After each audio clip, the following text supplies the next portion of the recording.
What's that for? And she's going, what are these? Because I don't think we need a lot of energy. No, it's not. It's to handle. No, this is what's been helping equalize things. This is what's been going on behind the scenes, or grounding crystals.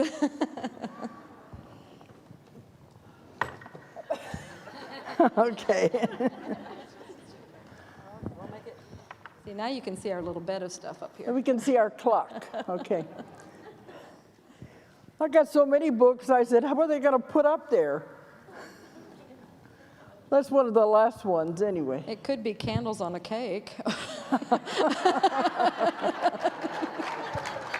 Okay. Okay, are you enjoying yourself?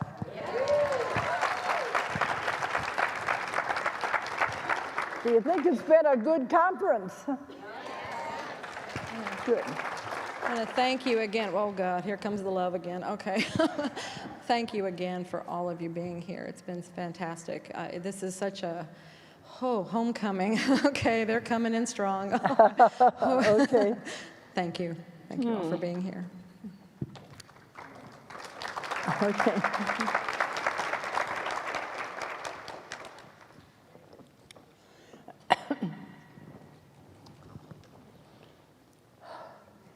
Well, you know, I've done so many lectures here and everywhere else that I decided to do this one different this time. Last year, after we were finished with the lecture, we got emails, and the one woman said, we had so many questions, and we never had time to answer them. And so she said, why don't you just have your whole talk be answering questions? And I said, well, that's an idea. We can go in many different directions that way. Is there anybody here who doesn't know about my work? These two over here. You're kidding.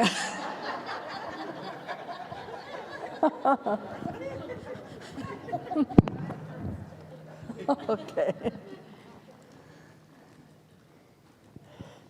Because, you know, I started in hypnosis 45 years ago. I've been doing this a long time. Back when nobody was using hypnosis for anything, just habits and lose weight and for relaxing. That's when I started. So then I got involved in this, invented my own technique, and it's grown and grown. But I consider myself the investigator, the reporter, the researcher of lost knowledge, and that's what my books have been about. Finding things that have been lost, forgotten, buried, never known. That's my main thing that I write about now. But the main focus now is the technique, and that we have found how to heal people instantly. And that's really growing all over the world. We traveled to just about every country in the world having classes. I've now trained over 4,000 people, and I don't even know how many is online. Because we have the online class, and I don't know how many are taking it on there. But they told me I had to slow down and not make so many long flights, because those long 14-hour flights were the ones that were the hardest. So they said, no, I had to stay home and focus on other things. So they said, let technology take over, so we're focusing more on the online. And the online is being translated now into several languages. But before we get started, I do want to mention we are only going to have one live level 1 class anywhere in the world will be in September. Because I've wanted to cut back on that and let it be, we're going over to online. But a lot of them say we want to take it live. This will be the only live class anywhere in the world. Be right here in this hotel in September. So if anybody's interested in signing up for it, we still have room. And we're going to have the level 2 that follows this one. We'll have a level 2 in September too, won't we? But in order to take level 2, you have to have at least 10 practices of 10 different people before you can take level 2. So if anybody's interested in this, contact somebody here. Shonda be the one to contact. Okay, but I wanted to mention that anyway. But everything is just growing and growing, and the publishing company and now the university. It's just like I look at this and I say, what have I created? Starting out when nobody knew anything about any of this. There were no metaphysics. There was no New Age. And it's been really exciting to see how times have changed, and now it's being accepted. We were always the outcasts, the ones on the fringe, working with the devil. The witches. Yeah. Because that went on for many years. We were like the outcasts. We were into anything spiritual or metaphysical. People didn't understand it. But now times are changing, and we can see it, and it's very exciting. I think the last 3 or 4 years, we've been traveling. I've given lectures, and the people will say, we just found out about you. We didn't even know who you were. And I said, I've been doing it 45 years. I haven't been hiding. I have 17 books out there, and they've been out there for over 30 years. I've not been hiding. But you know what it is? It's the internet. And a lot of the ones that have been coming to the lectures are these younger people. It's finally getting to them, and they understand it. They get it. The questions they ask are usually difficult questions that I would never have heard from an audience 5, 10 years ago, because they understand it and they're getting it. And I think that's really exciting. So we know things are changing. And here we're right in the forefront of the whole thing. Okay. I just wanted to say a word there. When you were saying what you've created and how it's grown, well, what did Sherry just say in her talk? When you surrender. We surrendered a long time ago, and everything we do is completely guided. It's just, we let them tell us what to do next, and you see what's happening. That's how we do we just surrender. They're in control. They're doing it all. And you know what we mean by they. It's not, it's us. It's us. It's our higher selves.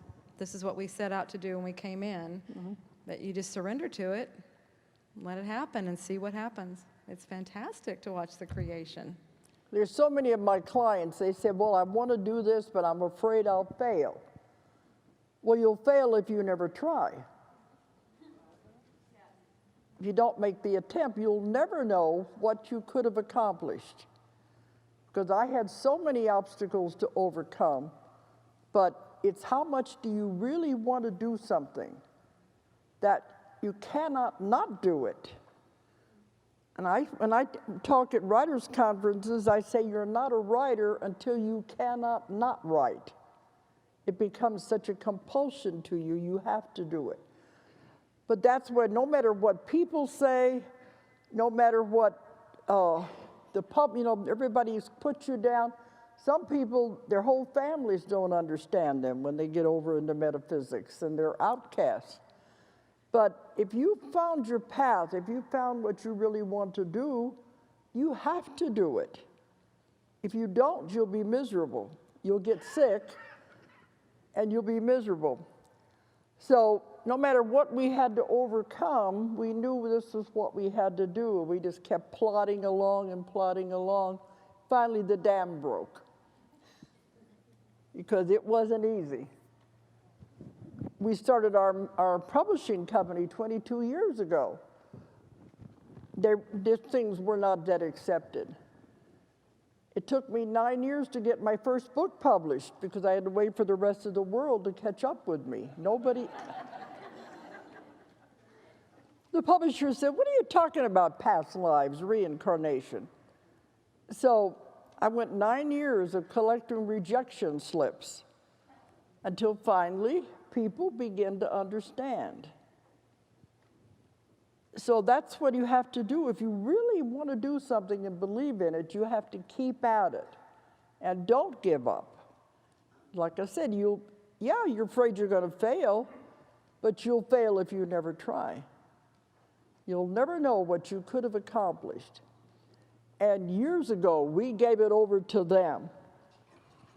And we don't worry about any part of it anymore, because now the next thing we need, the next thing we have to have in our business or whatever it is, I just say, guys, here's the next project, do it. You don't worry about how it's going to happen, where the money's going to come from. You don't worry about any of that. And believe me, in a publishing company, there's a lot of that going on. But we just put it out, and then we said, we just sit back and watch the magic. They will do things in ways you could never, ever imagine. Impossible. If we were to plan it ourselves, we could never do what they do. And sometimes it's not even that. I mean, it's one thing to put it out there, this is what I want, but then sometimes the other thing happens is the next thing I need, I might not even know I need it yet. The next thing I need, it walks in the door. And that can be an affirmation that you say, but I just started finding it happen, so I just know it's a reality. The next thing I need, and then that helps me understand what's coming, because it's walking through the door. Oh, okay, this, like I said, when they gave me that vision, and I'm like, okay, but it's way down the road. Then things started happening. I was like, oh, maybe it's not. See, that's what's telling you. You've got to be aware of the messages when they start coming. Just keep your eyes open. Keep your ears open. When I do lectures on creating your reality, first you got to know what you want. That's the hard part. A lot of them don't know what they want. But then they say, well, I got to figure out how I'm going to get that, step by step by step. That's not how you create your reality. You know what you want. Put it in their hands. They make it happen in ways you could never imagine. If you're saying I have to do this and this and this to make it accomplish it, you are limiting them. This is the only way it can happen. They'll do it in ways you would never, ever believe or never could have imagined. And this is happening to us constantly now, all the time. And we're growing by leaps and bounds, and now the university is happening. I just let them do it. We don't know how it's going to happen. Have no godly idea how. I'm telling you, we do not. People keep saying, when are you going to break ground? When's it? We do not know. We don't. It's whenever it's determined to happen. And that's okay. But it's you okay have to to not faith. know. You have to have faith, and you have to believe. That's what it's all about. I have a little affirmation in my office where I write over my computer, and I've had it there since day one when I was getting so discouraged I wanted to throw all the manuscripts against the wall and say it's never going to happen. It hurts too much. I've got to quit. I can't do it. I have this little affirmation over my desk, and it says, believe, achieve. Doubt, you're out. Believe, achieve. Doubt, you're out. Just know. Just trust. And it happens. And that's where we're at.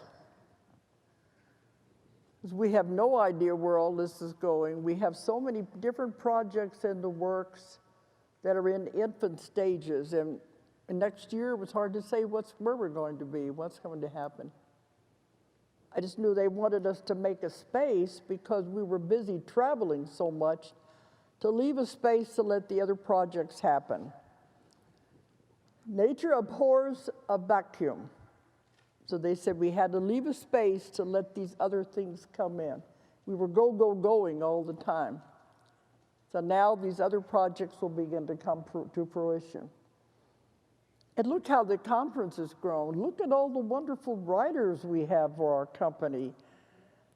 And all of it has been just hard work, slow, to get it done. And look at my classes and the miracles they're having with the technique. I mean, so I said, what have I created here? Okay. Well, but I'm going to do it the way the suggestion was last year, to let you ask questions, because they said we had so many we never got a chance to ask. Now, you know, I've written 17 books, and I have a new one that's going to be coming out by the end of the year. There'll be 18 books on every phase of metaphysics there is. So if you have any questions at all on anything dealing with metaphysics or my books, Convoluted Universe series, anything like that. And I've been a UFO investigator for 27 years. I've written 4 books on that. So anything you want to ask, this is like an open mic. It's an open forum. So it's your show, and we're going to try to answer everything that comes up. And I'm a translator. She's my translator. Because a lot of times it's hard to hear with the microphones and the reverberation. Even in England, I need her to help translate England English. Even in America, she needs me. So many writers. I think it works better if you hold it away from your mouth, otherwise we do get echoing. A number of writers and you have uncovered information about the changes that are taking place, and it's termed different things. It's termed the new Earth, the great split. You know what I'm talking about. And it's called different things. I am left with so many questions about that, I wouldn't even know how to start asking. Could you, now this is silly, but could you summarize what that means? It was reverberating, so I got parts of it. You want me What to does it mean? No, Say it again? I'll translate. I translate. She's when she's here, so That's my job. Don't do my job. Okay. And she knows the answers to a lot of the stuff too. Yeah, but Okay. it's her lecture, not mine. So, Well, you're okay. going to help. It's about the new Earth. She's talking about a lot of writers are talking about the new Earth, or they're calling it different things. The new Earth, the big split, the different things. And The she's shift. giving her more questions than answers. And she's wondering if you can summarize what all of that is. Summarize. I wrote a in- whole book on it. How are you going to Say- summarize a book? say, in 10 words or less, can you know?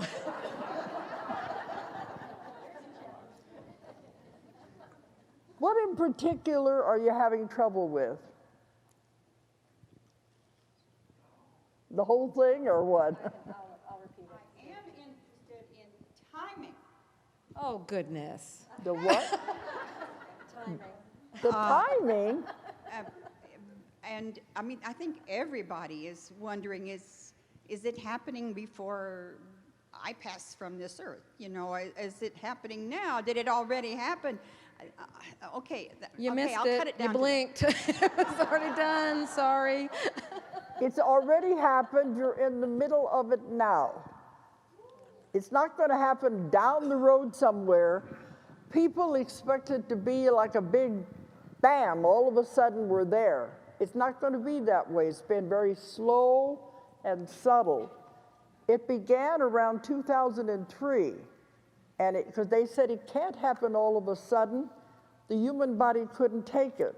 It would disintegrate the human body. The vibrations and frequency change would be so strong that it would destroy the people. So it had to be very slow and subtle to give your body time to adjust to the frequency changes, because your body has to shift also. It has to adjust to the frequency changes. So it's been happening very slowly and subtly. And a lot of you are experiencing physical symptoms as this happens. But 2012, you know, December the 21st, you remember that date when it was supposed to be the end of the world and all of that? We're still here. Yeah. On that date, we were in London They having a premiere of a movie I was in, and we were doing that. We were having a big a program, a celebration, and parties. And so I said, the rest of you can stay home with your head under the covers and living in fear. We're going to party. And nothing happened. But that was the accumulation of the energy. It was building and building till that date. And after that, then, it kind of levels out, I guess you would say. Or what do you, go ahead. Well, we've acclimated. A way, they're reminding me, because this is the best way that I can always tell. And you and everybody I've told this to, they get it. In order to see what's happened, you have to go backwards. So let's go. Sherry was talking about 1950. Go back to 1950. What was humanity like? Okay, and now jump forward to now. Okay, or even go back 10 years ago and then come back forward. That's when you do that and you come back, then you can see what happened. But see, we were going through it day by day by day by day. We couldn't tell. But go back and look at yourself 10, 15, 20 years ago, and then come back. Are you the same person? Are you energetically the same person? No. Is the world energetically the same world? No. There are things happening now that could not have happened back then. Absolutely could not have happened. That's the shift. That's when you know. And who else is getting all the tingles? That's the truth bumps. That is the shift. And your That's what you body has had to adjust to it. And it's not going back because all your DNA is being changed. That's part of why people are having these physical symptoms. The new kids, what I call the third wave in my book about the three waves of volunteers, coming in with all their DNA in place. The rest of us are the ones that have to catch up. But it's all being changed to adapt to this whole thing. But it's not going to be suddenly, it's there, it's gradual. Even when we were in China giving our class, they were telling us, we know something's happening, we can feel it. Things are different. They know it. So it's hard to define.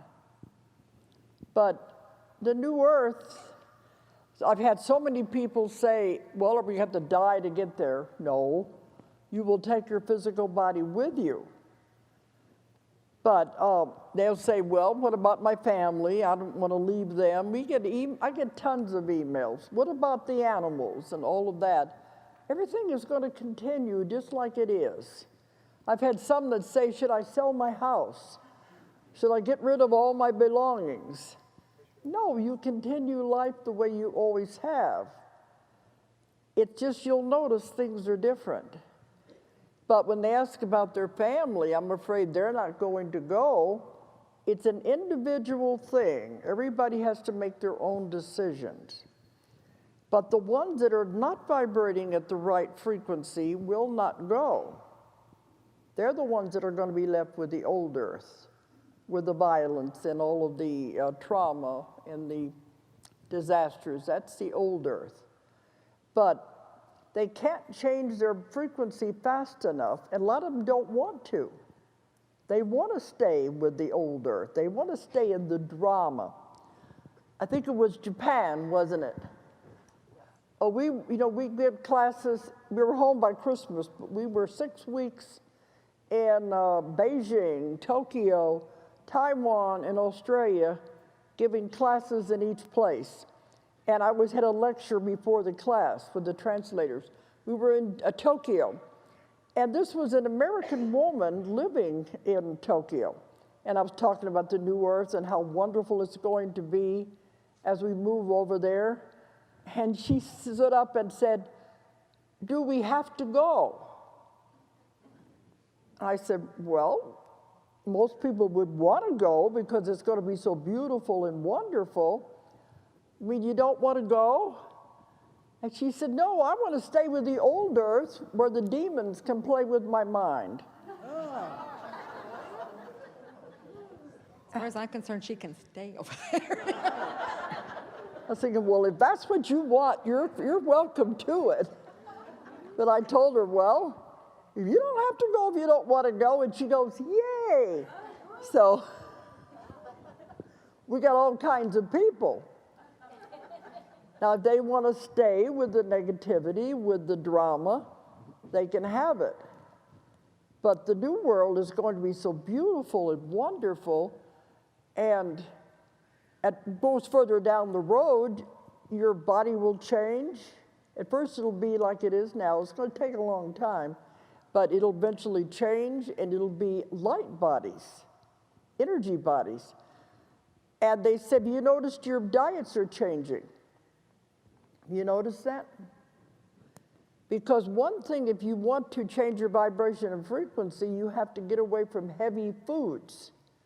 That holds you to the earth, especially heavy meats. And so that they are always saying, eat fresh fruits and vegetables, live foods. You can have chicken and fish, but the heavy meats, beef and pork, the vibration is so heavy it holds you down. And they said, have you noticed you want more liquids? Because they said it'll eventually get to where we're switching to liquid diets. This is how you can tell something is definitely happening. Your diets are changing, your body is changing what it wants. And a lot of people, because I have the radio show every week, and a lot of them will call in and they'll say, I wondered why I was wanting to eat more smoothies and that kind of things, vegetable smoothies. But they said eventually, once we are over into the new earth, we won't eat it all. But I think that's further down the road. Can I interject something? Yeah. Something that they're downloading right now. Some people, because they have a little issue when she says, oh, it's going to be so beautiful, it's like promising paradise or promising the Garden of Eden or whatever, and it's like we're looking for this beautiful, wonderful, far-off land coming up. And they were saying, do you know why it's going to be so beautiful and so wonderful? I said, it's because you're creating it and you're doing so without fear. Okay? So it's what we will be, we are. Okay, thank you. Because they're constantly reminding, it's not out here, it's here. We're already here. You have got to get that. We're already here, it's already done, and it will be the world that you create. Because this is where we are now. We're creators. We are co-creators. We can do anything. Remember, you create your reality. So, there. Okay, I'm trying to, okay. Back up to where I was then. Oh, and when I mentioned this at places in some lectures about not having to eat anymore, I think it was in Sweden, and this young girl came up to me afterwards, nice, thin, pretty, blonde girl, and she said, I've never eaten anything my whole entire life. And I wished I could have had more time to talk to her, because I'd like to know more about how her body was operating. But then it wasn't too long after that, we were in India, in Pyramid Valley, and where they have the largest man-made pyramid in the world. And we're having a conference there, and I mentioned that. And one of the other speakers said she hadn't had anything for 9 years. She hadn't ate for 9 years. She was from Australia, so probably many of you know her. I don't remember her name. Okay, thank you. But she said she had found out there were at least 30,000 people in the world that don't eat anything. Some of them are called breatharians. They live off of air. That's what Guy was bringing up. And even the ETs don't eat. They get their nourishment from light and from the source. Because I used to say, well, where does the light come from? They absorb it through their body. And they said it comes from the source. It comes from God. So eventually it gets to the point you don't need to eat. But I think it's going to take some of the fun out of it. We do like to eat. That's just it. We've made eating such a social thing, a fun thing, and so we'll have to shift our ideas about eating. But that's what I mean. It shows it is happening. But that's supposed to be down the road after we're there. This is why it's going to take many years of adjustment. You can say what you think. We've told about the old and the new and the layers in between, if you want to talk about that. I've said it before. I'm not feeling an inclination to do it, so. Okay. It's okay. If somebody asks something, if it comes up, it'll be fine. But if Sherry there's a Sherry whole said lot, it beautifully. Sherry said it beautifully, and so it's like there's nothing to add to that. but it's in my book called Three Waves of Volunteers and the New Earth. I've got everything that I found on the New Earth, but there's constantly more questions coming up. So I asked them one time, they said, we can't tell you exactly what's going to happen because we don't know. This is the first time in the history of the universe that an entire planet is going to shift into another dimension. So we don't know what's going to happen. And they said the ETs, all of them are out there watching. This is the greatest show on earth. Can we pull it off? So nobody really has all the answers until it happens. Because we're constantly creating it. We are the creators of this experience. So it's whatever we want it to be. That's what's exciting. So how do you want it to be? Do you want it to be dramatic, or do you want it to be cool, sailing the waves, whatever? Okay. All right, we got a question over here. I've got one here. She has the mic, I have it okay. here. But you can ask questions about anything. It doesn't have to be the New Earth. It can be It's anything. hard to stop there now. I got all new questions on that, but I wanted to ask you about God.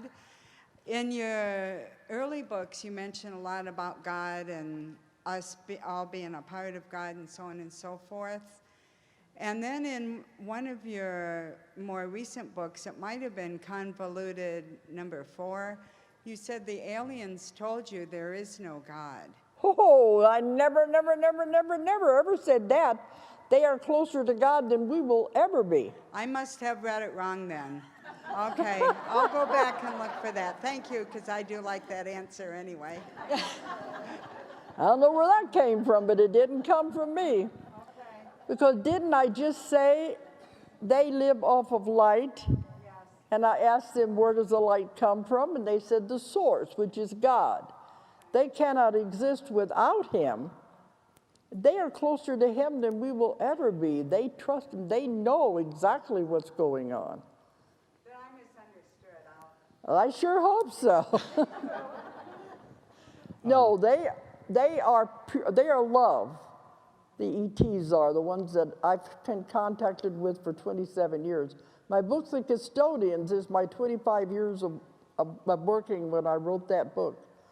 But no, they believe in the source. That's the one who tells them what they are supposed to do, where they're supposed to go and create life.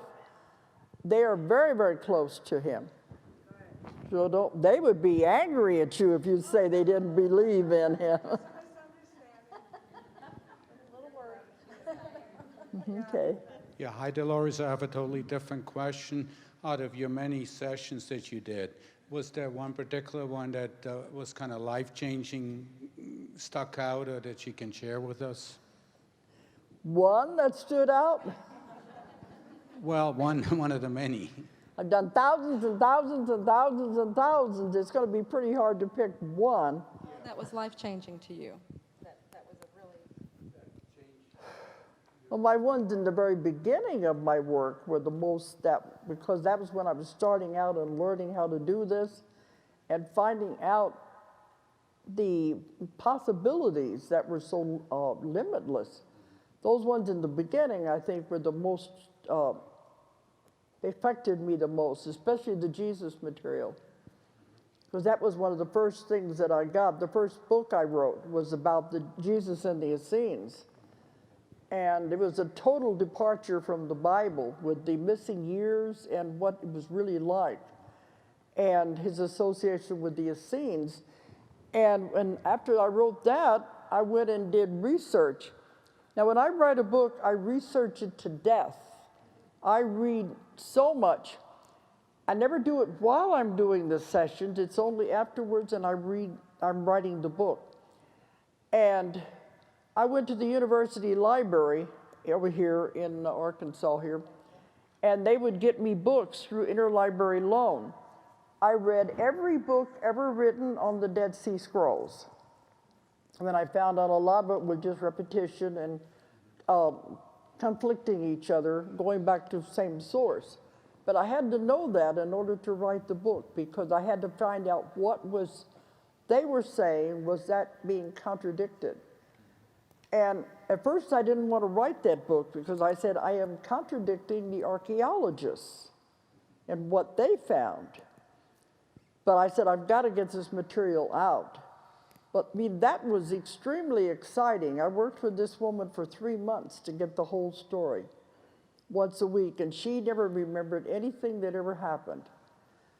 But after it was done and the book was out, and I did get a lot of criticism from scholars, but then it was years later I found out Pierre Duval is the one who was doing the original excavations of Qumran, and he's the one that came up with all these theories. I found out later most of that he made up. So my findings were closer to the truth than what the archaeologist was saying. But that takes a lot of, I don't know what you want to say, determination to write a book knowing that you're going against what they're all saying. But that was an extremely beautiful book to write. Because I guess that was one of my, if you want to say, life-changing, because I consider my work time travel, going back into history and finding out what really happened in history. That's the exciting part. And I've done that in so many of my books. And after that, then it just becomes more and more and more of the same. But that was the beginning. Then, of course, the contact with what? Well, Hiroshima, too, yeah. And I found out that was history nobody knew. That's why I say I'm the reporter of lost knowledge, researcher of lost knowledge, because I keep finding things nobody knows about. Even with Hiroshima, we were just in Tokyo, and we were talking to the Japanese there, and they don't even know their own history. They have no knowledge of what happened when the bomb was dropped. And when I wrote that book, I went to the microfilms of all the old newspapers at the university, and I kept finding out things that I didn't want to know, that we didn't need to drop the bomb. It was an experiment. And all these things I was getting, I said, this is what I got to write about? I said, this is going to really disturb a lot of people. But I guess it's because I've always been after the truth.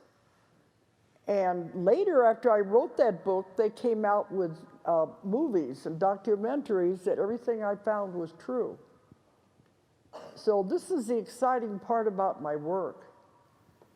That one, and then of course with Nostradamus, I wrote the 3 books on him, that we had a contact that had never happened before in any form of hypnosis, was to actually travel through time to be there. That's when I first found out about simultaneous time. But a lot of the things I didn't know at all then, now I know a lot more about them. And I can understand what was happening. But in those days, I didn't know any of these concepts. And I kept saying, you're messing with my belief systems. You're throwing in things that I don't understand. But they said, you have to spoon feed you. They can't give you everything all at once. You couldn't handle it. It'd be too much for your brain. But overwhelm you. So the information I'm getting now, I could never have handled 30 years ago. So they said, we have to spoon feed you. Give you a spoon of this, digest it, then we'll give you another spoon. They can't give you the whole loaf of bread at one time. Then after a while, it just all becomes common. You understand it and you know it. Then you're on to the next mystery, the next concept, the next theory that you'd never heard of before. And that's where it went into the Convoluted Universe books. But it's a slow process of accumulating knowledge and then just going with it. Well, Legend of Star Crash, was the beginning of the Indian races in the U.S. And after I wrote that, I spent 3 years researching in the library on Indian legends, trying to find something that would correlate. But then I found out that the church had destroyed a lot of the information that the Indians had. A lot of it was oral, but they were forbidden to talk about it. So a lot of that was lost knowledge. So that, to me, I've got to get back lost knowledge. And why is that, Dolores?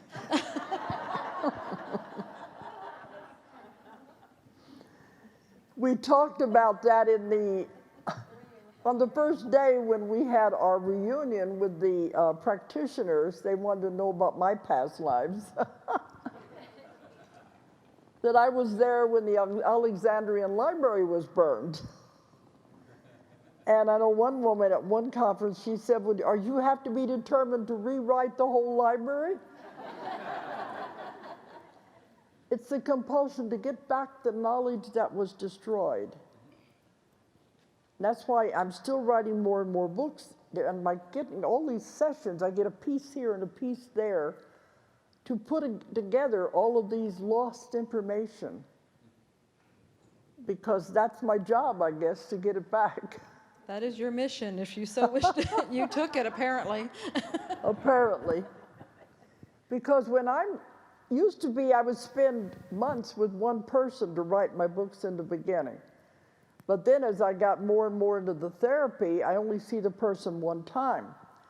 So if they want to get a concept or a theory through to me, I might get it through one person. And usually toward the end of the session, after we're through with the therapy, they'll come in and they'll say, you need to know this for your next book. And they'll give me a theory or a concept I have never heard before. And then they'll go back to what we were doing. Well, then maybe a week later, I'd be on the other side of the world having another session with someone. And it would happen again.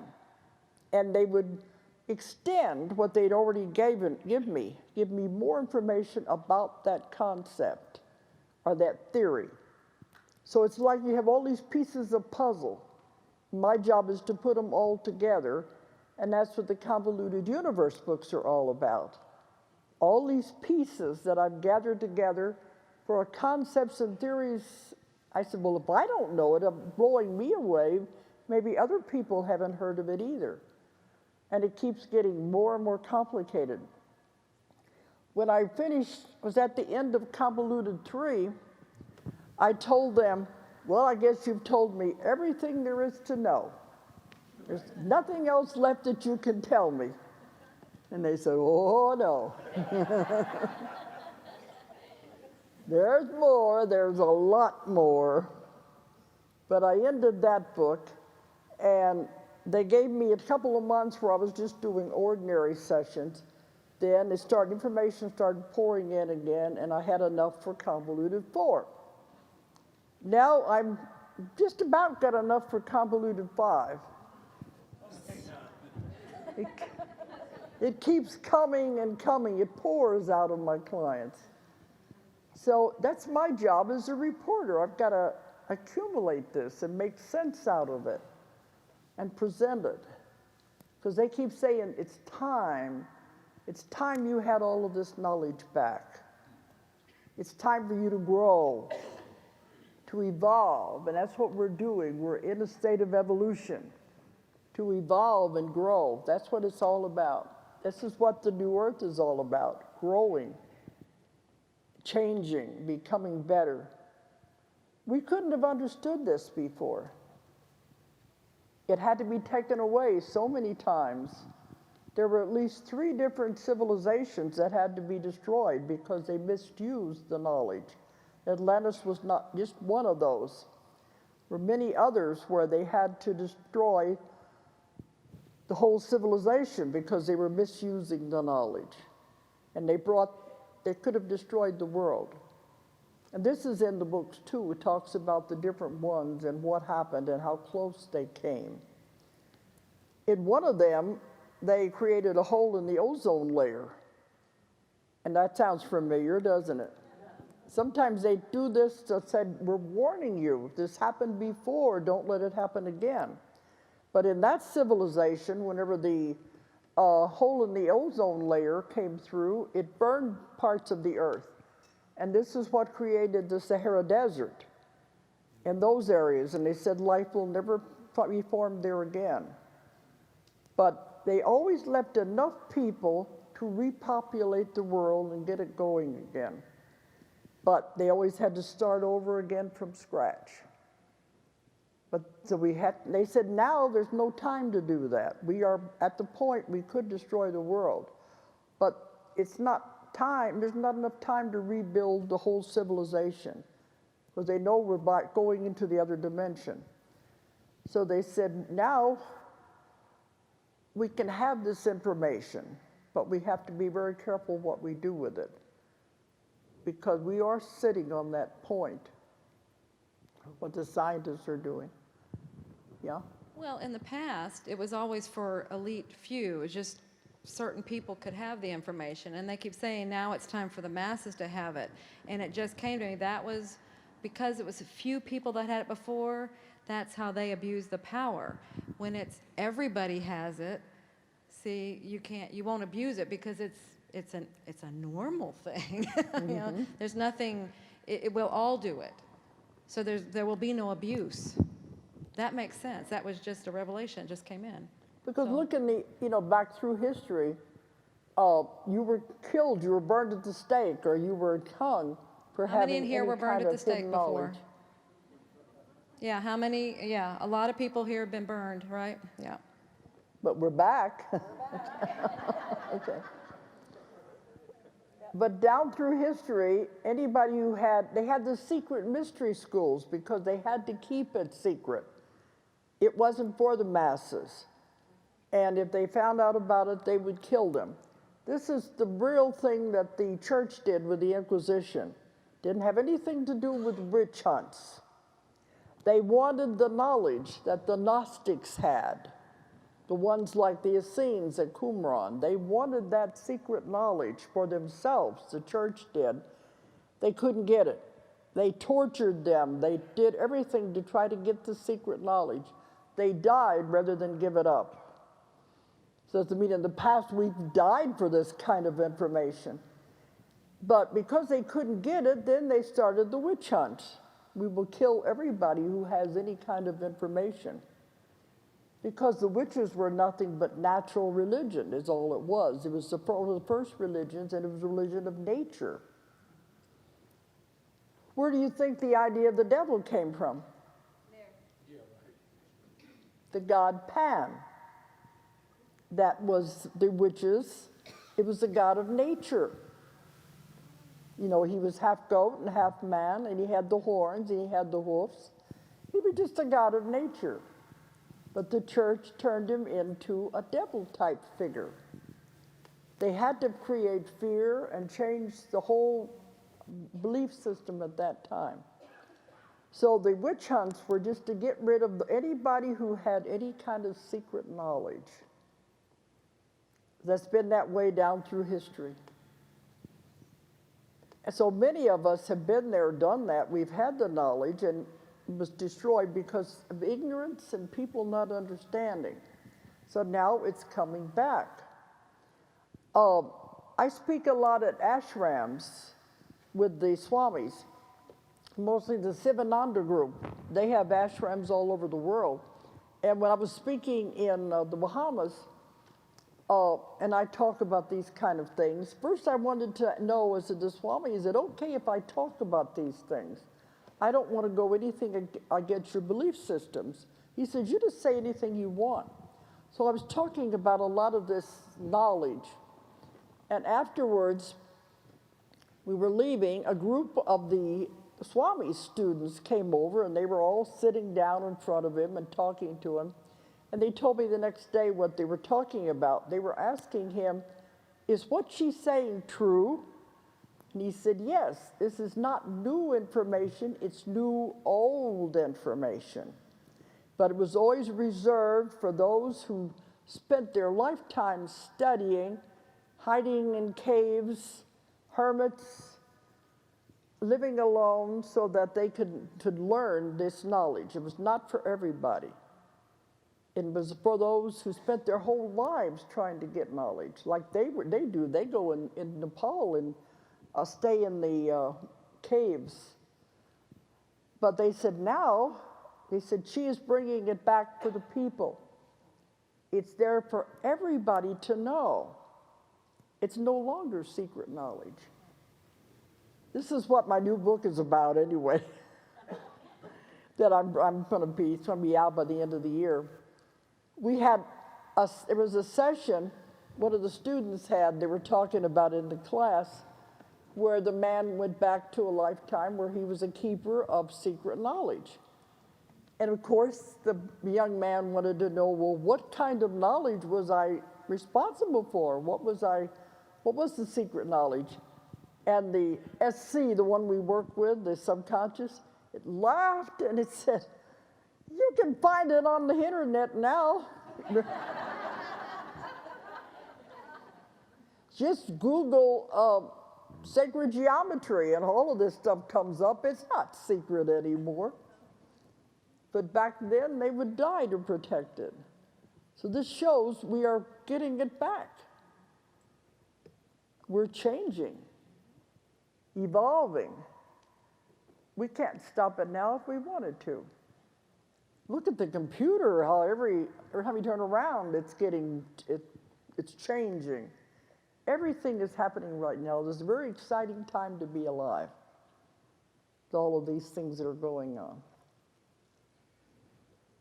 But anyway, it's old secret knowledge and it's bringing it back now. And like she said, with so many people knowing it, what are they going to do about it?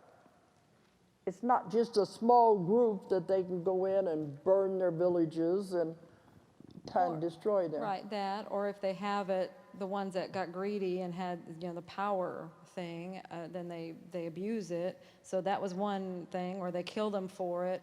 Now it's a common thing. I mean, it's just a matter of taking it, of just accepting it, and not taking it, it's accepting it. Because it's there for anybody. It's just, okay, yeah, I'm open to that, let it happen. Of course, there's a lot of people that don't think it's any good. They think it's still, we shouldn't be delving into these things, but it is becoming common. When I started out, you couldn't find any books on this at all. That's why I think it's exciting to see how it has changed. When I began writing my books in the 70s, there still wasn't anything out. So I've seen it change and evolve. Now it's common knowledge. Okay, any more questions? Who's got the microphones over there? Okay, then we'll bring it over here. Thank you for taking my question. And I'd like to, you mentioned that the children that are being born now are coming in with new DNA. And I've actually raised 3 children. They're 19 to 27 now, and they were born with different DNA, I believe. But what I'm seeing is that in this room, we're talking about this new knowledge and so forth, and it's common in this room, but I'm finding out in the world outside of this room is that the small children in the school systems and in going into the doctor's office and all of that, they're really taking a beating by being in the old structures that are the school systems and the medical systems and such. And so I'm seeing, I study the children, I'm writing about the children and so forth, but there's a lot of chaos, there's a lot of really stressed out young children, and their energy systems can't really seem to handle the systems that they are currently in. However, the parents of these children don't have the knowledge that's in this room, a lot of them, and yet they're still taking the small children to the systems where the kids are getting stressed out. And so me being one studying the children, I would like to know what you see as a really beneficial environments for children to be in. What sort of systems should they be in? Because for some kids, it's not school. 6, 7-year-olds really having a hard time with that. So I just wondered if you could share what your visions are on that. None of it. Okay, So okay. you're gonna, I'm sorry. It's distorted like that, it just goes It's fine. everywhere for me. It's fine, but just... What's the question? I will tell you, but just before I tell you the question, have you noticed the shift in homeschooling? See, that gives you, that's a clue right there. Okay, it's about the new children. And I'm going to really condense your statement, okay? Basically, what she's asking is a lot of these new kids are still being put out in the archaic structure that's not, and they're really being stressed out. And what is the best environment, probably, for these kids to grow and develop? Okay, because I speak at these conferences for the new children. I haven't done so in a long time. But they told us, now I say they, I mean the ones that come through the people I work with, because I don't channel. Everything I write about is from my cases that I work on. But we have an author that we have published called Nikki Patello, who has a whole book on how the care and feeding of the new children, I guess you would say. She calls it Star Children. The name of the book is Children of the Stars. Children of the Yes, Stars. she calls them Star Children, but it's Children of the Stars. And she was just on the History Channel. But it has to do with these children and their special abilities. Because I don't know if you've been watching the news. They have some that are 9 and 10 years old who have graduated from college. And many of them are forming their own organizations and their own companies already. But a lot of the organizations they're forming have to do with taking the care of the children of the world. You can see what they're doing. And they had one show, they had 5 different children who were only 9, 10, who they're doing things that adults can't do. One of them had invented something in the medical field that the doctors hadn't even thought of before. And there was another one, there was a whole new invention that they've come up with. Their minds are so advanced. But you know, yeah, the archaic school system keeps wanting to push them down and keep them in the box. And that was what they said, because I was at a conference trying to educate the educators, to let them know the children they're working with now are not the same children that we're used to.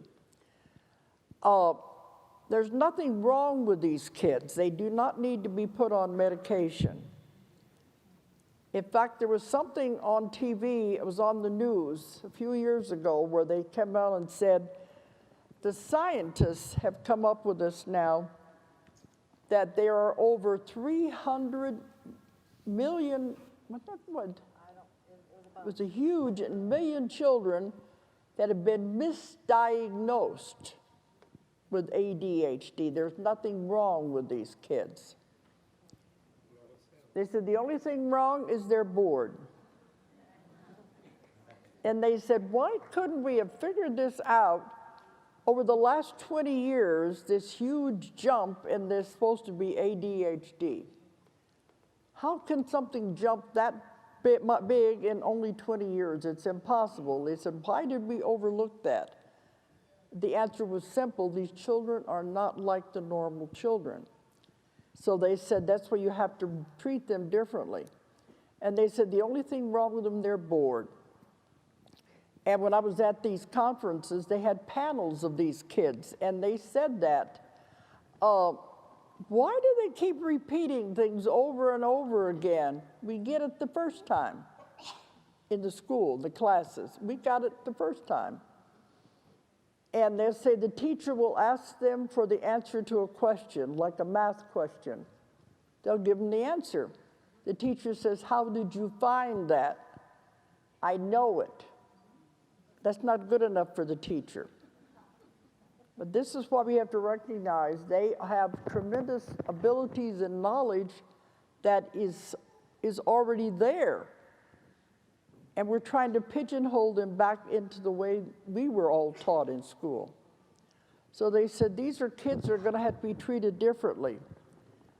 A lot of them are being homeschooled, but they said to offer these kids challenges. Even in classes, give them something different. If the rest of the class is behind them, give them another assignment, give them another project to work on so that they don't get bored. That's why they act up, is because they're bored. And they said, even if you've got a kid like that at home, give them a challenge. Even if you give them something to tear apart and put back together again, you've got something to keep their minds going. That's what they said to do. Give them challenges. Don't push them down. And definitely don't put them on the Ritalin, because that affects their vibration and frequency. And I got in a lot of trouble for saying this at one lecture. Somebody really jumped on me. You can't tell people to take them off of medication. I'm just telling you that they said it's not necessary. These are special children. They're the hope of the world. This is a gift to humanity, are these children. And you watch the TV, you're going to see more and more of it. This one program was talking about how they are already making big changes, these children. And they're all over the world.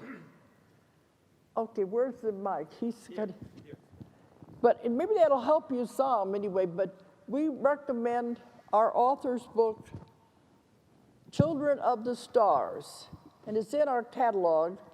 It's probably in there on the It table. probably is. We have all the books out there by Nikki Patello. And it's really good at showing you how to work with these children. I have a very difficult sessions with people in their 40s that they use and abuse synthetic and natural drugs in their lives along many, many years.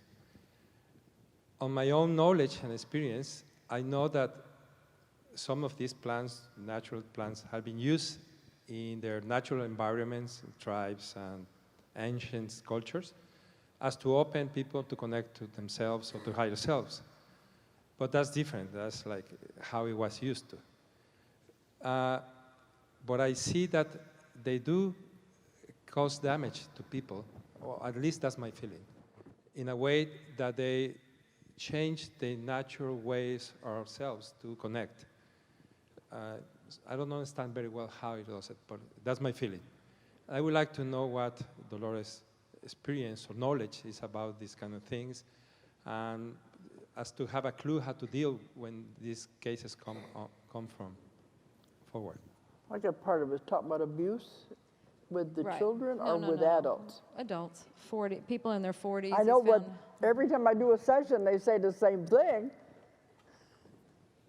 Go ahead and answer. Has to do with, he says basically people in their 40s, so it's probably a wave of something there, you know, that you're that's happening. He's found a lot of abuse of synthetic and natural drugs. And just wondering. That's a way of escape. Yeah. And that has caused problems for me to do the session, because I know that this person have been affected by that use. So it's not easy to get them connected. Sure. He said it's affecting, like he has a difficult time working with them in sessions because of that. I know, I work with drug addicts and prostitutes and alcoholics too. But yeah, it is harder. But it's a form of escape. They're not happy in their life, so they're using this as trying to get away from reality. Any kind of a drug addiction or abuse is like that, when it's gone that far. But those are the most difficult cases to work with. I think this is something that should be saved for the class rather than because this is a question dealing with my technique rather than for general questions. Are you going to be in the level 2? Yes. Okay, we'll deal with it We'll then. cover it in level 2. Okay. Who next? Okay. So my question goes back to the New Earth. My question goes back to the New Earth scenario. Everyone is going to ascend at some point or another, my understanding.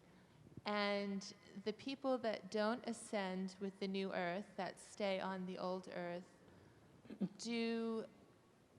And I know, I think I've read in your books that volunteers stay or to help. I have no challenge with, frequency, vibration. I'm a second wave volunteer, and so I play with that stuff all the time. But I've always felt like I'm supposed to stay and help. And I don't know what that, is this the end of it? Does it happen all over again? What happens? Or is that a loaded question? This is difficult because all I hear is a lot of reverberated sounds. Go ahead. No, that's a matter of interpretation. It's how you're interpreting that. Okay? Okay, anyway, she's, goodness, okay. See, she gets answers too, so she's good at this. Anyway, her question is about the shifting again, New Earth. And those, okay, everybody's ascending if they choose to do that. And, but she's a second wave. She knows this. Energetically, she knows all of this. But You're an observer. Okay. You're here to just Right. generate energy. Right, and she knows she's here to help, but she keeps feeling like she's supposed to stay and help. And so but see, it's interpreting But you're over. yeah. But does this scenario happen all over again? Do people volunteer to come down and help the old Earth No, arise? this is a or one-time thing. This is it. It's all over after this? No, until the Earth decides to go into another dimension. I mean, this is it. This is the first time this has ever happened. This What is happened in the it. history of the universe? yeah. And so, Yeah. So the Earth is people that stay on the Earth is they're not gonna go through reincarnating. Sorry? The Earth itself is a living being. It's reincarnating into another life form. So it's only going to happen once in how many millions and millions of years? Yeah, I really liked, I think I saw Sherry walk in a while ago. I really liked how she put it. And because this is how I always felt. It was, the Earth is going to do this with or without us. This is on the Earth's life plan to shift and ascend and do these things. It's our choice if we want to go with it, if we want to have the experience with her. And if we're going to do that, then we had to change our vibration to be able to move with her. So that's where all these things come into place, and we have to do things. That's where the volunteers were called in, was to help humanity, not Earth. She was going to do it with or without us. Yeah, and I might not even be using the right... Because they said Earth is going to do it, and she would just be happy if human beings didn't go at all. So the people that They don't said we're shift- like fleas on a dog. Because look what we've done to the Earth. So she would just be happy if no human beings went at all. So, but if we want to go, that's why we have to change our vibrations and go with it. But it's time for it to move and change its vibration. So we can't stop it. So we want to go along, we just have to change too. Okay, I don't know if this is your question, but what I'm getting is that once this is done, then you get to make the choice whether you stay or not. Yeah, and I guess Because it's the about volunteers people are that just stay. here. The volunteers are just here to provide the energy to help with all of this. And a lot of them don't want to stay. They want to just do one-time thing and then get out of here. They want to go back where they came from. So if you're here to do your job, you just do it, But it's a very important time in history. And we have tipped, they said they tried this 3 times before and they didn't work. They couldn't get the critical mass. So now we have, it's like the 100th monkey syndrome. Well, of course we have, because it's done. They said now it's hundreds of thousands of volunteers have come in all over the world. I meet them everywhere we go, every country. And that means we are doing it. It is done. Okay. Who's got the mic? Okay. Okay, when we try to regress a person or heal a person, try to get into the subconscious, we have Mr. Stupid popping up so we cannot get to this subconscious. You're the one that gave up the term Mr. Stupid. Okay, so I am wondering if Mr. Stupid is someone of these Archons. I've learned about these Archons, that they are in the fourth dimension, and they project misery into the human mind, and that's what they live on. Could it be Mr. Stupid popping in? That is an Archon. Mr. Stupid is ego. It's the conscious mind. It's just you. It's who you think you are. It's just like, it's little me. I call it little me. It's ego. It's not who you really are, and it's who you think you are. It's one that thinks it knows everything. Yeah, because in my classes, I call it the stupidest part of the human being. I call it Mr. Stupid. Right. Because your conscious mind thinks it knows everything. It's ego. Thinks it knows everything, but it doesn't know anything. Now, have you found out about the Archons? They project mystery into your mind. How can we get rid of these Archons? Yeah, what? Okay, Archon, I don't know, I haven't heard of this. It sounds like a fear control thing to me. You just don't believe in it, and then it can't happen to you. Well, what's she Okay, afraid she's of? saying some of Archons, and they come in and they inject misery and all these things into the brain. You and inject then, misery. Nobody else is doing it but you. Yeah. Yeah, nothing has control or power over you unless you Thank believe you, in it thank and give you. it to it. So that's Nobody you're creating can again. harm you unless you allow it. And nobody's injecting misery in your life except you yourself. And where does that come from? You're giving your power away to something else Right, rather right. than taking responsibility for your own life. Exactly. And where does that come from? Fear. Fear. Fear. That's the biggest thing that we have. You gotta let go of fear. Gotta let go of it. They have told me in many, many sessions, fear is not real. Fear is an illusion. Fear is for entertainment purposes only. The only thing that is real is love. But because you're on earth and we are the lowest vibration, the densest, the heaviest, we want to have these adventures, we'll do it. But if you're getting fun out of it, okay, but you're not learning anything. I heard something recently, and it was like it put a whole new shift on all of this. I mean, of course you know this. I mean, free will, right? That's that free will to believe in fear. We are so free, we can be in bondage if we want to. See, that's how it is. We are so free, we can be in bondage. We are so free, we can scare ourselves to death. We are so free, we can do anything. So you just have to know you're the one doing it. That's do you what they want? said. Nobody's ever doing anything to you. You're doing it all to yourself. The very thing you're afraid of, you create. And I have found in my work, the thing you're most afraid of, eventually you're going to have to face. That's what it's all about being here. You have to face it sooner or later and conquer it. That's what life's all about. You come to earth to learn emotions and limitations. And it's all about lessons and learning.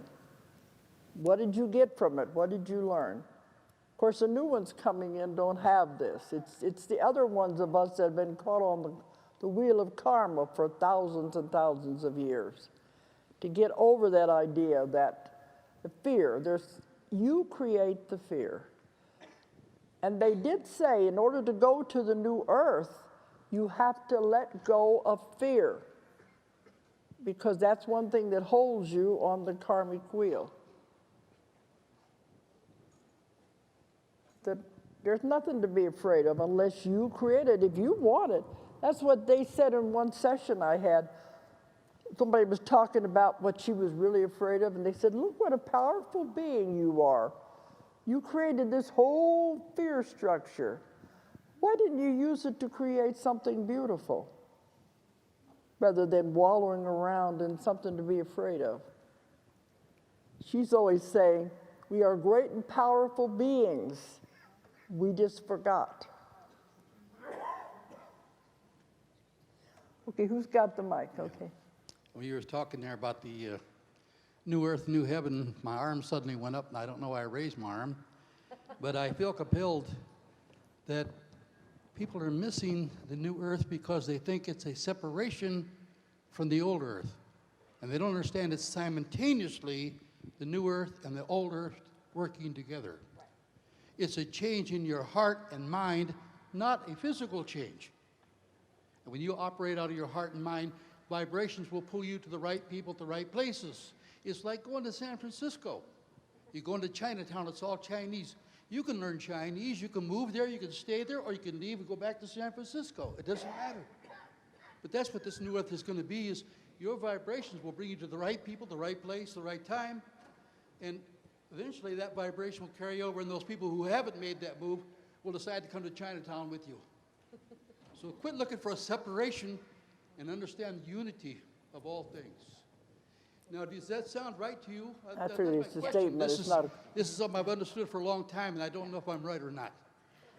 No, I think it's a good analogy. I think there are 3 people in here that needed to hear it just like that. At least 3 people, yes. Thank you. So, Okay. That's why things are said in different ways by different people, because some people need to see it in different ways. They don't get it He had his otherwise. hand up here in the orange shirt, right here.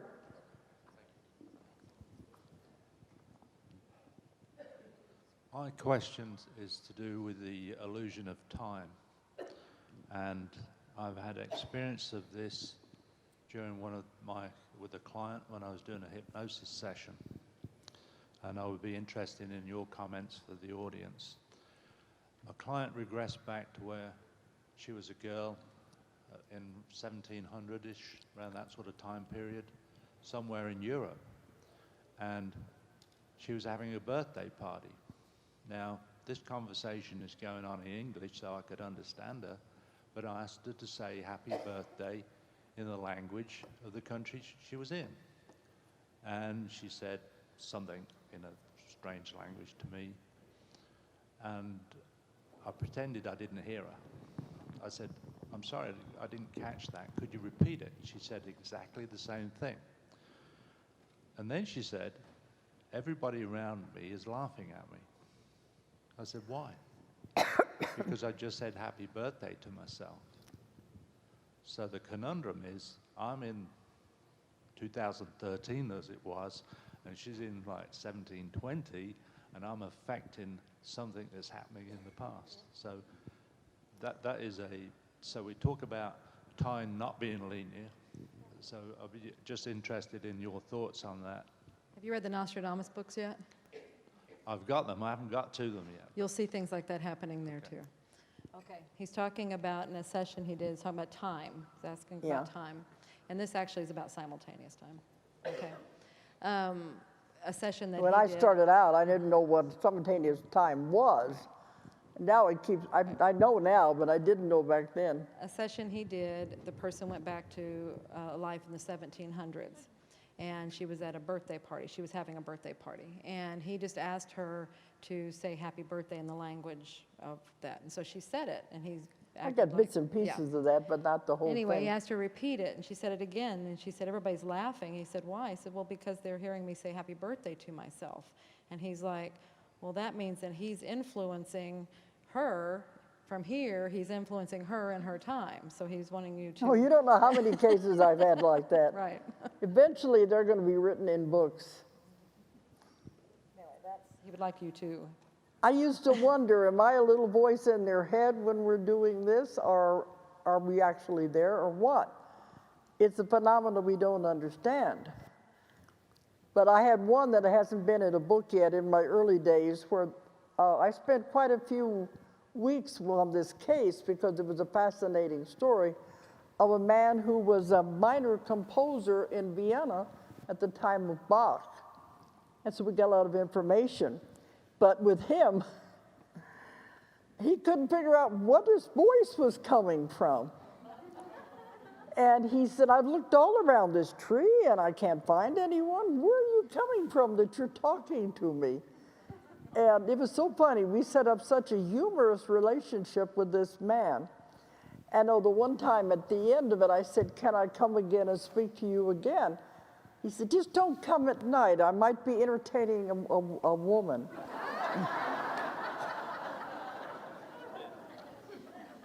And in another part of it, we came in on it, and he was laughing and laughing, shut up, shut up, shut up, and laughing. And he said, what's the matter? He said, wait a minute, let me get outside. So he went out, and he said, now I can talk to you. I was in the coffee house having, drinking with my friends, and if I start talking to you in there, they wouldn't understand. So wait till I get outside and I can talk to you. So sometimes I wonder, am I a little voice in their head? And I've had them, sometimes I think they can see me. So you don't know, there's all kinds of weird things. It actually is going through time. But that's when they get deep enough, they really become that person and you are interacting with it. Have you ever read 5 Lives Remembered, my first book I wrote? Remember in that, my husband was doing it, and he was with Gretchen in the castle, and they had to escape from the castle, and she was terrified. You'll come with me, won't you? You'll come with me. And he said, I'll be with you. And she felt safer having him accompany her in it. So we kept, later people said, well, it sounds like you were there with her. So how do we know? We don't really know what's going on. But this is all going back to what we teach anyway. But don't worry about it. It happens, and I always think it's funny when it does it.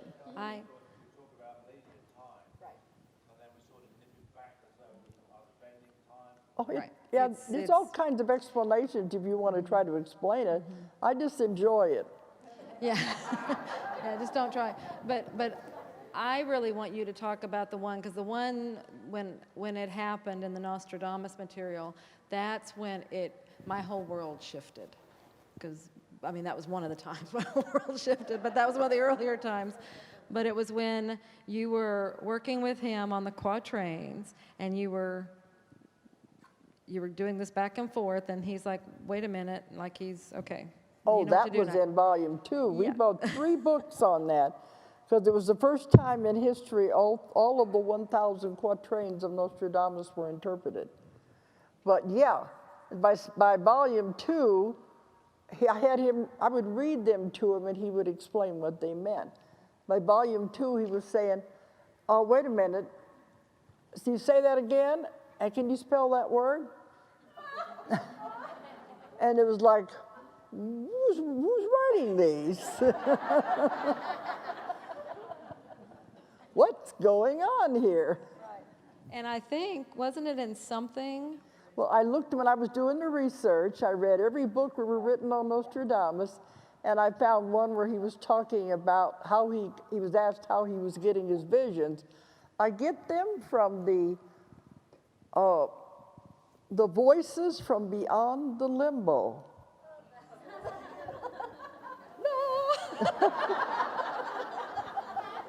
So I said, whoa. Because this was back in the 80s, wasn't it? Yeah, I mean, in the this beginning is- of the 80s when I yeah, first had that when this was coming through and it was going, what is going on here? I mean, it shook everything I could even think. So. What's happening. And if you read a lot of my books, you're going to see this happening, interaction with the person in the other life. Oh, and one that's not written yet that I'm working on is called The Horns of the Goddess. Has to do with magic in the Middle Ages. And I was speaking to them. They had like a witches' coven. It was during the time of the Inquisition. And they were very suspicious of everybody because the church was trying to kill them. And I was talking to this woman, and she was afraid to give me any information. And I said, well, I'm going to come back and talk to you again. And she said, when you come back again, we will conduct a test, and I will see if I can speak to you. So the next time I had a session with her, she said, we have tested you, and it's all right, I can speak to you. I said, well, what was the test? I'd like to know. They had a big cauldron of water, and they saw visions in the water. And they said, oh, she's from the future. She can't harm us now. So you can tell her anything you want. So this is in a book.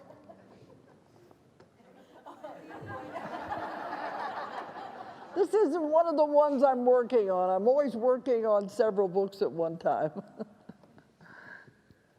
That's what's fun about it, though. You know, we don't know what we have stumbled into. That's why, to me, it's the excitement of finding new information. Like a convoluted thing to me.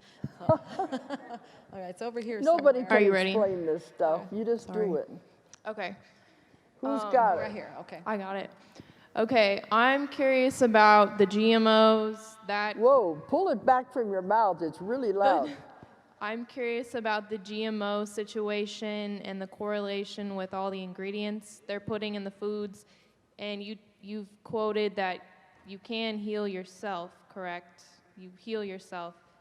I love food, so it's hard for me to pick everything organic. And I believe that if I eat these foods, that I'm pretty much invincible from the harm of these ingredients. Do you think that's a good idea? What are your thoughts on that?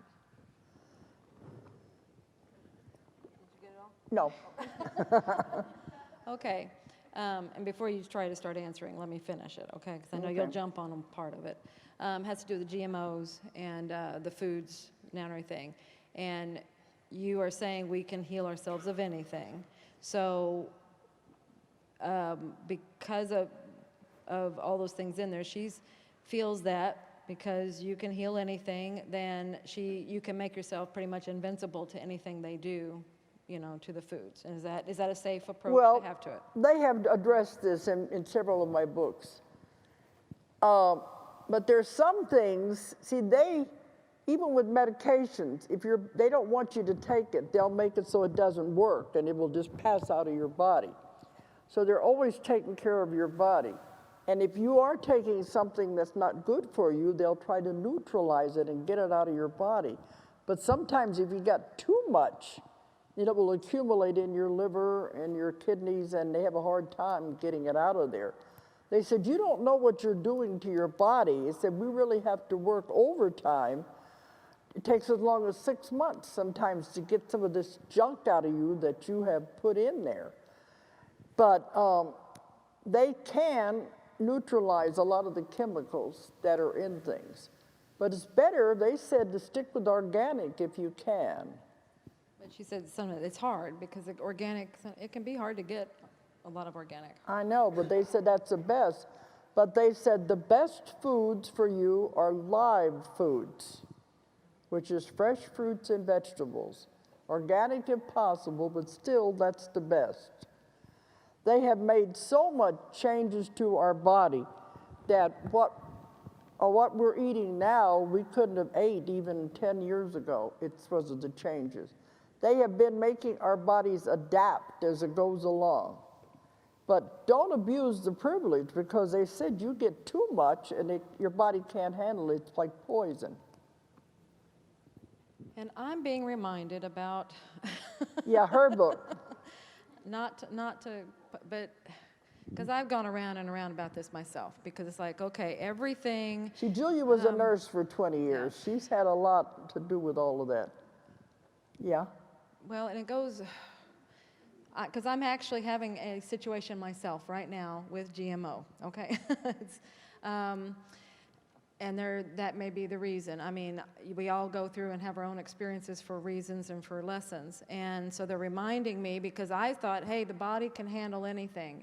That's just how it's made. It can do anything. Your mind can do it. And I've had some situations, and someone recently told me, because I mean, I'm looking at all these other, what is it trying to tell me? I mean, that's our Met thing. That's what we have to do. What are you trying to tell me? What's the message? All I get is balance, balance, balance. You're out of balance, out of balance, out of balance. I'm like, okay, what do I do with that? You know, I don't know what to do with that. How do I get in balance? Right, what is it? And so I'm looking at it, and here again, I'm going, but this is part of sometimes what we do. We go out to come back. I'm looking at all these things outside of myself. What can I do? What can I do? What can I do? And then the latest message is it's gluten.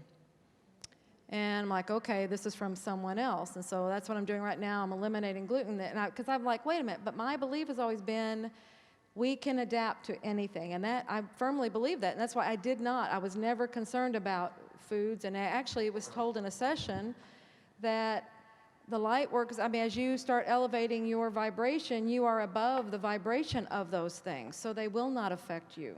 So I firmly believe that. But then this person was telling me, he said, but you don't understand.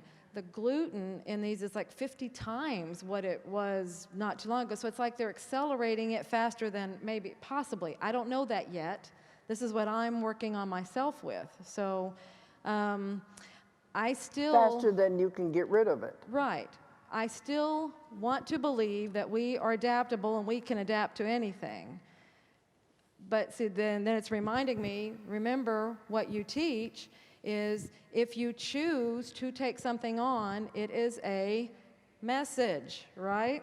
So there I have to go back. It's coming full circle. I have to come back to what are you trying to tell me? What do you want me to know? So it's still this is something I have to work on. It's for myself. So if you are having a situation, you can look at those things, but you still have to go to the underlying message. You chose that for a reason. You chose to take it on because you didn't have to. You chose to take it on to tell yourself something. So what is it? And that can be a challenge sometimes. Mine is, if anybody else gets an answer, but it's balance, balance, balance, okay? It could be I have to figure out how to balance everything that's happening. I don't know yet. I hope that helped. There's not a clear-cut answer. I'm going to run to the restroom, and you can hold down the fort. I'll be right back. She keeps doing this to me. Okay. Yeah. All right. I was going to wait, but she can answer the questions. I'll be right back. That's why she has me up here, so she can go to the restroom when she needs to. Okay. All right. Over here. I'll do as best I can. I'm not Dolores, but I'll do my best. Mm-hmm.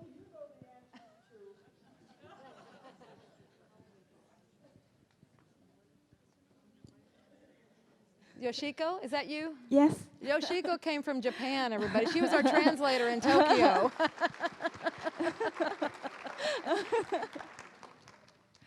I hope all of you understand my English. So I just want to say hello, all of you. こんにちは. So many people are asking about New Earth. And I came here to bring some information about New Earth. Okay? So I have friends with ET contactees. And Japanese old guy. He's like 68 years old age. And he has been working with ET over than 40 years. Such a long, long time. And he is, his contact is not spiritual contact, but physical contact, right? So he's very, very famous in Japan. So this was started from 40 years ago.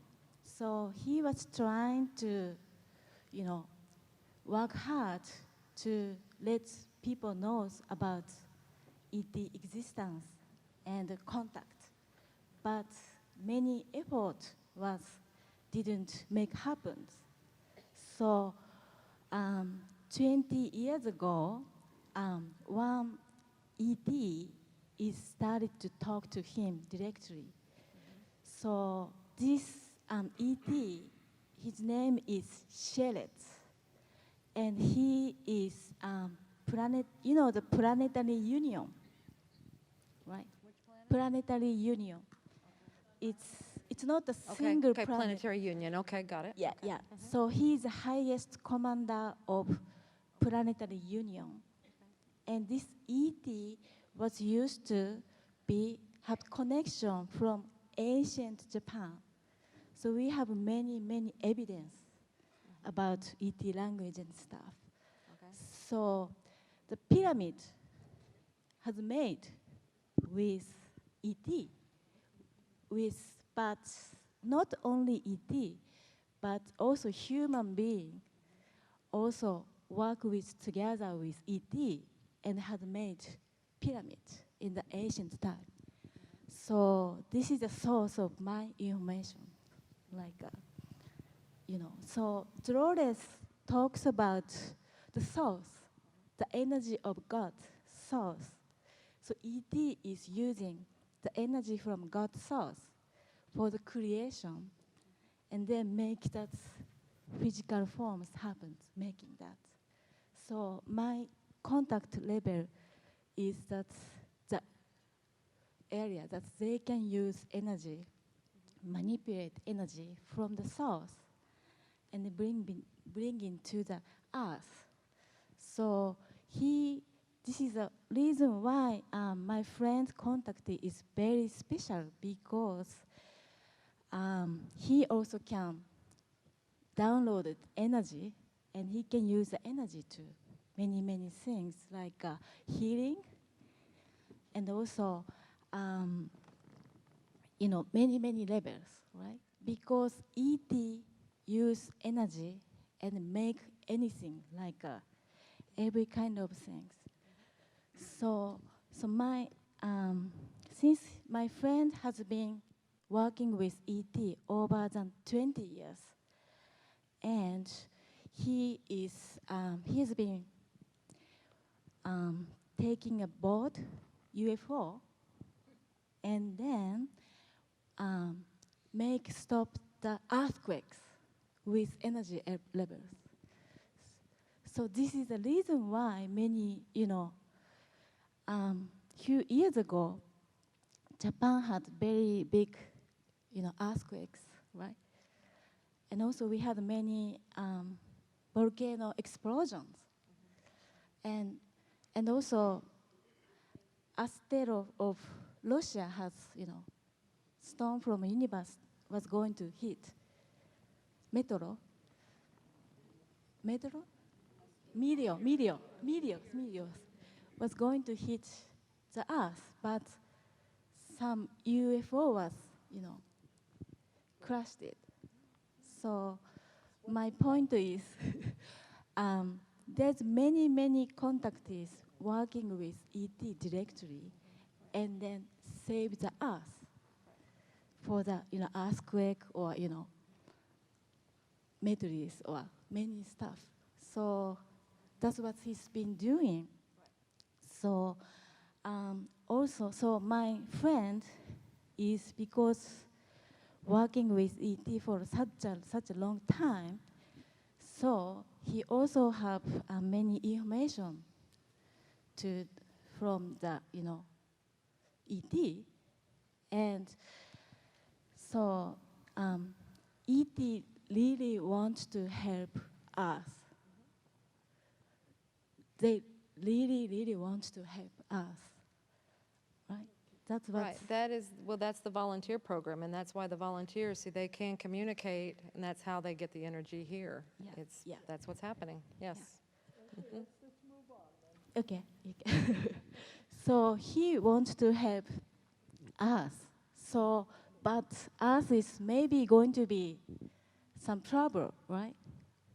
In the future, we have many, many earthquakes and problem with us. So in order to make help human Earth people, they made new planet in another galaxies. And my friend has been going many, many times already, been to the new Earth. Dolores called it new Earth, but he called it second Earth. But second Earth. Actually, what you're describing sounds like what Sherry was talking about. Yeah. It's another planet created. Yeah. So he was saying that, the new Earth, the second Earth, he has been to many times. And so he talks about everything was made by energy. So people some people was going to go to the second Earth, and the ET was choosing to do it, right? So I think the story of new Earth and old Earth and spirit is actually people are going to the second Earth. Right, the ones that do not want to shift with this Earth into then they are going to the other Earth. Yeah, or another place that has karma, has whatever they want. Yeah, That's great. Let's give the other ones a chance to ask questions. My question. Back here, okay. Okay, you do have a question? Okay, all right. Oh, okay. So my question is, do you have same kind of information about New Earth? And also, he wants to meet Dolores to hear about your story because he never had same level of story from before. So when Julia come to Tokyo, he wants to meet both of you and talks about New Earth. And my next question is, Dolores, do you want to go to taking a boat and go to the second Earth? Okay, her questions were, have you gotten similar information to what she was talking about, being another Earth is being created out there, and then the new Earth, and then the second Earth. And then her second question was, which Earth do you want to go to, the new Earth or the second Earth? So. The second Earth you're talking about is a totally different purpose. It's not the same thing as the new Earth we are moving into now. As in some of my earlier books, they talked about they had a planet that they were, cultivating or getting it ready for humans. If necessary, if we were going to destroy the world, they had to have a way to save humans, and they would evacuate them there. And they said it would be similar topography, but not the same as Earth, but they would feel at home there, and that they would prepare it for those who wanted to go there if things got so bad on Earth and we were going to destroy. But that's a different thing altogether than the New Earth scenario. It's another planet that's being prepared out there. My book, Keepers of the Garden, is the one that talks about that one. And there's a whole lot of other things that are going on in case we need that. But we're going into the New Earth because we don't want to destroy this one. But it's there just in case. They're covering all their bases, I guess you would say. Because I got that information back in the early 80s. So it's being prepared for a long time. So that's a whole different thing. Okay, who else? Who's got the mic now? Over here? Okay. My question is do you have clients? It sounds like you read some people and you find great information that you may want to use in a book, or other things are channeled. Do you have people who say, well, I just came to you for the one-time visit and maybe don't want to be hypnotized over and over again to get new stuff? And do these clients also know just their past lives, or do they also know all the other information you seem to channel from ETs or your guides? And also, do you have people who you've worked on that in the past, that do you revisit them and check on them to see that they're not overwhelmed by the information that came through? Lots of questions. She's got about 3 parts to that question. What was the first part? The first one I think is funny because it's have you read many of her books yet? I've read a few. I haven't read. Okay. Okay. That explains it. Well, it's just that I think this was the first one. If somebody doesn't want, the hypnosis sessions, if they don't want to keep being revisited and keep going back to all these different lives, can you just have one session with them? All I have is one session. That's what she does. Those were exceptions to the cases. The ones where we were working on a continuing story, it was in the early days of my work. And I had the person conditioned, we could just go back again and again and get the whole story.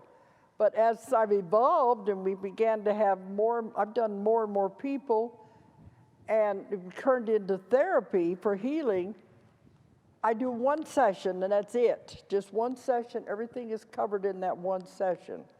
So I don't have time anymore to keep working with one person.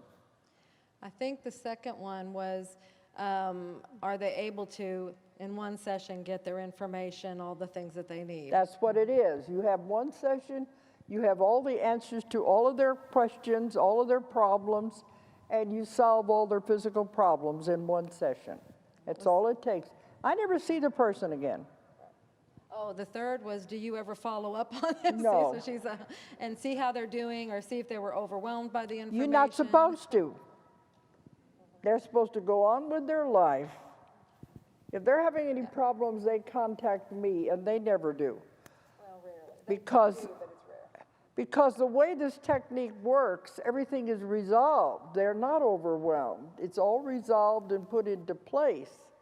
So they go on with their life. That's the main thing. You don't want them to become dependent on you. I don't want them to be dependent on me as a therapist. I want them to go on with their own life. So when the session is over, they go on. Of course, some of the information might be overwhelming, but it's for them to figure it out because they're coming out of their own mouth. Well, and we know that they are never given more than they can handle. They've told us that many times. The therapist never given more than they can handle, and the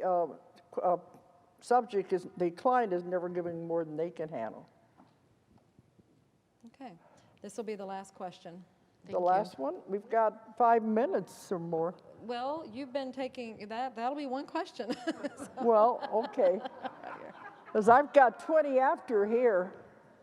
Let's just see what, I think one question will probably do it. Well, we'll see. Okay, who's got it? Right here.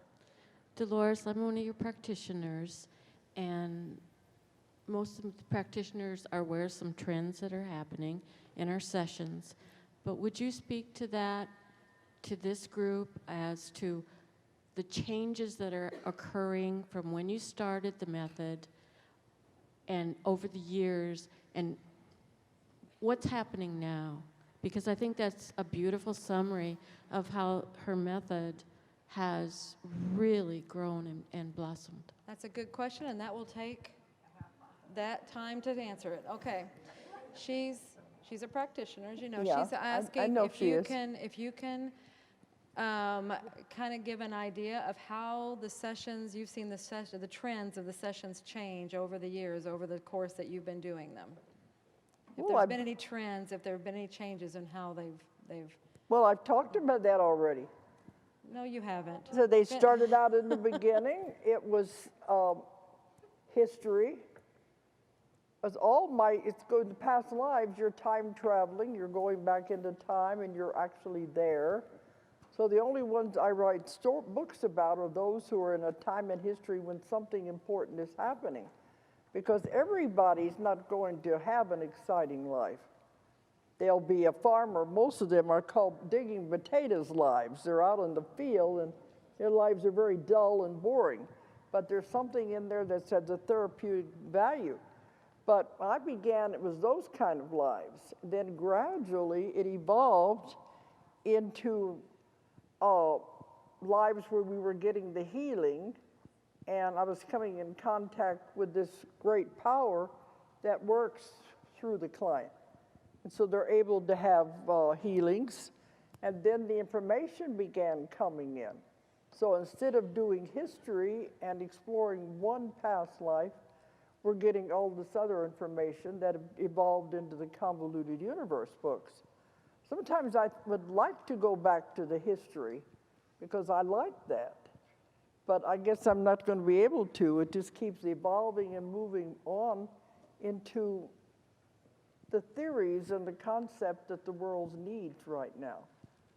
But it's changed a lot since I started. We've been doing the classes now for 12 years. And I can see how they have changed too. So, is that answered? Well, there's a little bit more. Yeah, go ahead.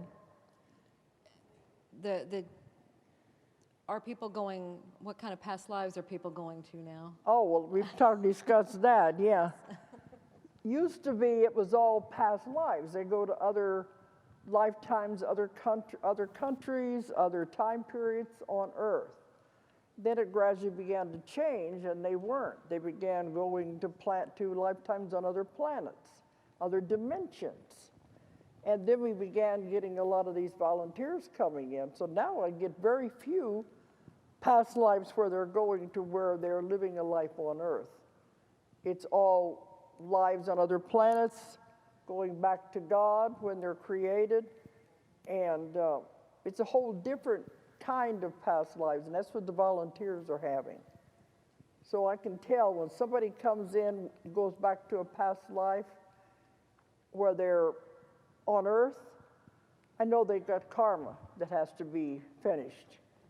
So it's a different kind, but the majority I get don't go to regular past lives anymore. They just want to dump all this information on me. I don't know if that's... We got time for one more. One more, you can do a summary. You can just do a summary statement. He's got somebody back there, he said. Patrick wants something to say. Okay. Thank you. I'm glad this worked out. Well, it's actually 2 questions, but they're really quick, so I think we'll be able to get them both in. The first one is, I was curious about if when the people go to the other Earth where they still want to do karma and things like that as Gaia moves forward, are they going to remember anything about being here? Are they going to have any kind of awareness of the transition or the change that's happened, or is it going to be are their memories going to be erased so they feel like that's the only place that they've ever been? Okay. The ones that go to where, okay. Yeah, but what about it? The ones that go to where, if they want to still have karma, have the drama, have all that. So we'll say old Earth for lack of anything better to say. The ones that go, okay. Are they going to be aware that they've done this, or is it just,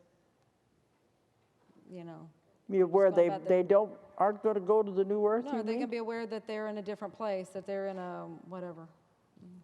Will they have any awareness that things have changed? Yeah, will they have any awareness that things have changed? Oh, well, not really. They said they will be where they're happy. They like the negativity, they like the drama, and that's where they want to be. And they have no interest in changing and going on further. And it's not our job to change them. They have to, if they're ready, they will. They said eventually everybody will get there, but some of them sooner than others. All right. So, no, they won't even be aware anything's going on. They're still stuck in the muck and the mire in their kind of life. It kind of goes along like how you have to think about it. A lot of times we get caught in our everyday to-day world and we don't realize we're over here in this shifted We're evolving. We're evolving. But when you think about it and you become aware and you're actually looking at it, then oh yeah, that happened. Well, if they were to ever do that, but they have no would interest realize. in it. Yeah, they usually aren't. That's usually they're not into that. So. Now the second one actually has to do with when we were talking about the transition and the possibility that we might destroy the Earth, and things are kind of like we're not sure yet which way this is going to go. I remember this experience. I think it was around in the late 80s, maybe around 1987. But I was walking along. I wasn't doing anything special. I wasn't meditating or anything like that. But I just remember having this. It was a question, and I felt like it was a planetary question that I was voting. It was like I was voting in on something, and I was asked, "Are we just going to end this, or are we going to move forward?" And I remember emphatically saying, "Yes, I want to keep going forward. Let's keep going." And it was almost like I was weighing in, and I could tell everybody was part of this. Is this just going to end here, or are we going to move forward? And after that point, I remember there were many significant things that happened, like the Berlin Wall came down. communism radically changed, so the whole Cold War situation radically changed between the United States and Russia. So there are many significant things that shifted after that, I remember. Is that something that you're aware of at that time period, or have you heard of any other experiences like that? You were given a time period, and Sherry gave one in her talk too about it was a time period when that happened, when it was like the point of no return. Everybody had to make their choice, and that's what that's sounding like. Do you remember, were you given a time period when that happened? I don't know if they ever put a time on it or what. Well, they said there was a point. It was like where everybody had to make their choice. Well, there's always a point in everybody's life where... No, I mean of the planetary, when all this shifting is like, they had to make a choice. Are we going to let it, are you going to move forward? Are you going to go with this? Are you going to do something else? I don't remember an exact time period. Right. Sherry was given one. Sherry, are you in here? I was thinking, you gave a date in your talk, didn't you? It was a rough date?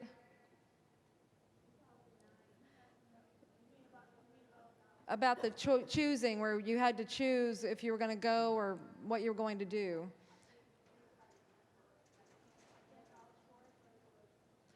Was that the November 9th, 2009? Was that? But then you're saying something a little bit different about the station of the Earth, isn't it? It's like, are we going to let it be destroyed, or are we going to go forward with it and let it ascend? Right. So, This was, this was definitely prior Earlier to than 2009. This was around 1987, and I can place it there because I was in college at the time. But I was just walking to class, and I just remember this question. I remember weighing in, and I just felt like this. It was the planetary vote. We were all voting, But and I was emphatic. Yes, let's keep going. They did say we have already gone past the point of letting it destroyed. It won't be destroyed now. That's what it sounds like from what he had in '87. Right. Yeah. That was when point. the vote was made. It was. Because I definitely feel like we've gone past that point where it would be destroyed now. But yeah, this was at a point when we were deciding if we were just going to end it or if we were going to. In the 80s is when a lot of people began getting into metaphysics and writing metaphysical books. That's when my first book was published. Right. So something was happening in the 80s. But exactly. I think the harmonic convergence. And they did say we have moved past the point when the Earth will be destroyed. That's because of all of the energy that's come in by the volunteers to stabilize the Earth and to help it. Okay, we have to. Okay. We need to stay. Okay. Thank you. I think that's it now. Thank you all so much.